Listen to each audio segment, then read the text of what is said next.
समंदर के बॉटम पे पूरे 2 दिनों तक बगैर ऑक्सीजन, बगैर किसी इक्विपमेंट के जिंदा रह जाने वाला ये दुनिया का वाहिद शख्स है। क्या किस्मत इस पर मेहरबान थी या मौत इसको ढूंढ ही नहीं पाई। नाज़रीन, इस बात में तो कोई शक नहीं कि समंदर बहुत ही खौफनाक होते हैं, लेकिन ये खौफ तब मजीद बढ़ जाता है जब हम ओशन के अंदर जाते हैं।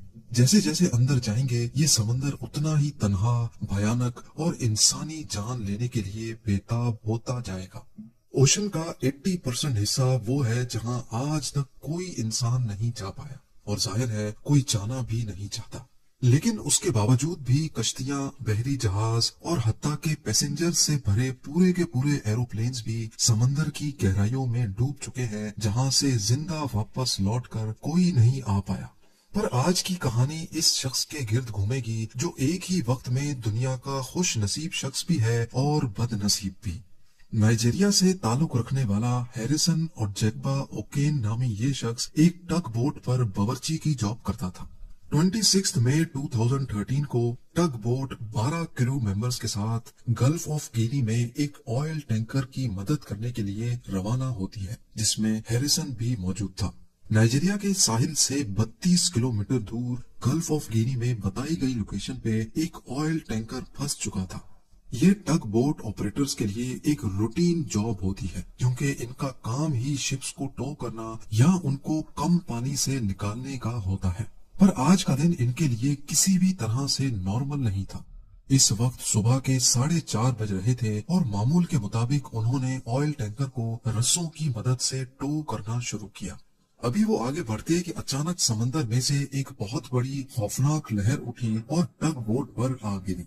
इसकी वजह से टग बोट पर जोर का प्रेशर पड़ा और वो फ्लिप हो गई, उल्टी हो गई। ये प्रेशर इतना शदीद था कि जिस रस्से से वो ऑयल टैंकर को टो कर रहे थे उसके हुक्स भी टूट गए और टग बोट शिप से अलग होकर तेजी से पानी में डूबने लगी। और जैसा कि इस सिचुएशन में होता है, अंदर मौजूद 12 क्रू मेंबर्स में अफरा तफरी मच चुकी थी। ज्यादातर क्रू मेंबर्स अपने केबिन्स में बैठे थे और बदकिस्मती से उनके केबिन्स लॉक्ड थे। क्योंकि समंदर के इस हिस्से में पायरेट अटैक्स बहुत ही कॉमनली पाए जाते हैं, इसी वजह से सेफ्टी को मद्देनजर रखते हुए इन्होंने केबिन्स को पहले से ही लॉक कर रखा था। केबिन को लॉक करना शायद पायरेट्स को तो अंदर आने से रोक सकता है, लेकिन समंदर के पानी के सामने इसकी कोई हैसियत नहीं थी। पानी बहुत तेजी से केबिन के अंदर अपना कब्जा जमा रहा था। लेकिन खुशकिस्मती से हैरिसन बोट उलटने से पहले ही केबिन से निकलकर वॉशरूम गया था। जिस वक्त बोट उल्टी तब वो सिर्फ अपने अंडरवेयर में मौजूद था और बुरी तरह से वॉशरूम की छत से जा लगा। अभी उसको कुछ समझ आता कि हुआ क्या है। वॉशरूम के रोशनदान से पानी तेजी से अंदर आने लगा। जैसे तैसे करके वो वॉशरूम का दरवाजा खोलने में कामयाब हो गया। जैसे ही दरवाजा खुला तो पानी का बहाव हैरिसन को बहाकर बोट के दूसरे वॉशरूम तक ले गया, जहां एक एयर पॉकेट मौजूद था। इस वक्त तक बोट पर बिल्कुल अंधेरा छा चुका था। इतना अंधेरा कि हैरिसन को अपने हाथ तक भी नजर नहीं आ रहे थे। उसको बस ये महसूस हो रहा था कि वो पानी के अंदर है और उसका फेस किसी एयर पॉकेट से बाहर निकला हुआ है। इतने में टग बोट समंदर के बॉटम पे जा लगी और एक झटके के साथ ही खामोशी सी छा गई। टग बोट ओशन सरफेस से 30 मीटर या फिर 100 फीट नीचे जा चुकी थी। ये इतनी ही गहराई है जितनी 8 स्टोरी बिल्डिंग की ऊंचाई होती है। हैरिसन, जिसको पानी में तैरने का कोई एक्सपीरियंस ही नहीं था, वो सिर्फ एक अंडरवेयर पहने ठंडे पानी और घुप अंधेरे में बिल्कुल तन्हा रह गया था।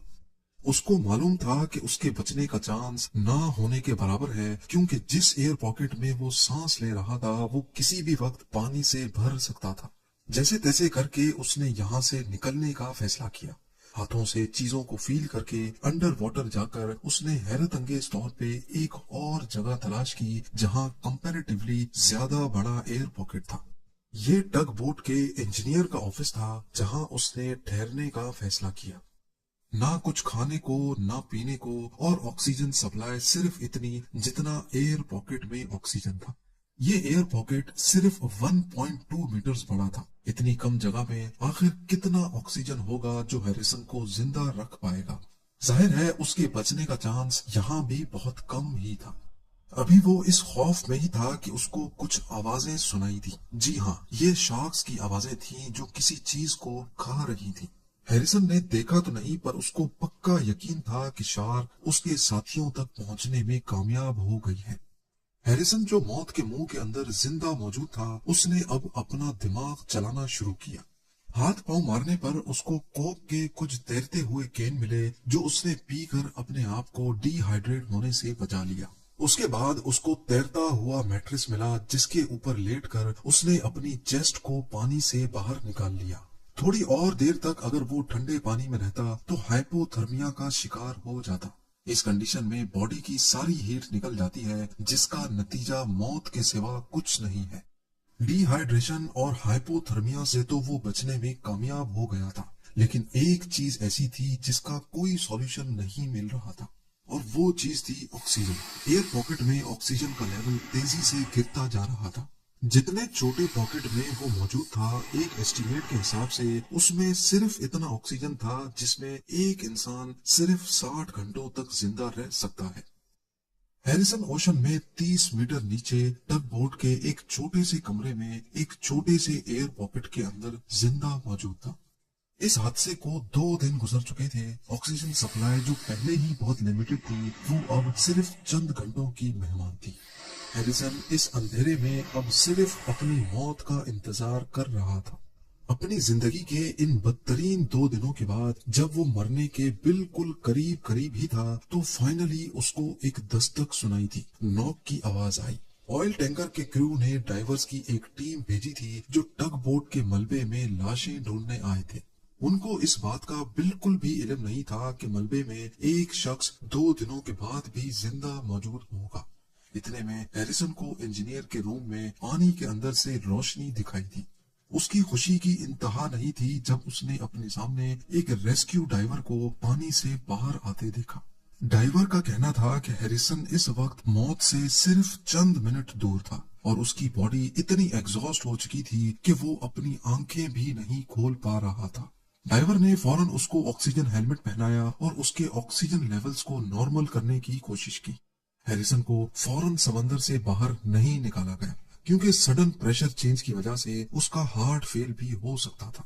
इसी वजह से पहले एक डाइविंग बेल मंगाई गई और हैरिसन को इसमें डालकर समंदर से बाहर निकाला गया। बाहर निकलने के बाद भी उसको 2 दिनों तक इसी डाइविंग बेल में रहना पड़ा, क्योंकि इसका प्रेशर आहिस्ता आहिस्ता कम किया जा रहा था। 2 दिनों के बाद हैरिसन पूरी तरह से नॉर्मल हो गया। होश में आने के बाद उसने सबसे पहले ये बोला कि वो आइंदा कभी भी समंदर के करीब भी नहीं भटकेगा। हैरिसन और जैकबा ओकेन किसी भी डाइविंग इक्विपमेंट के बगैर समंदर के बॉटम पे सबसे ज्यादा वक्त गुजारने और फिर जिंदा वापस बाहर निकलने वाला दुनिया का पहला और शायद आखिरी शख्स है। अपनी जिंदगी के इन बदतरीन 2 दिनों ने हैरिसन को इतनी गहरी चोट पहुंचाई है कि आज तक उसको बुरे सपने सताते रहते हैं।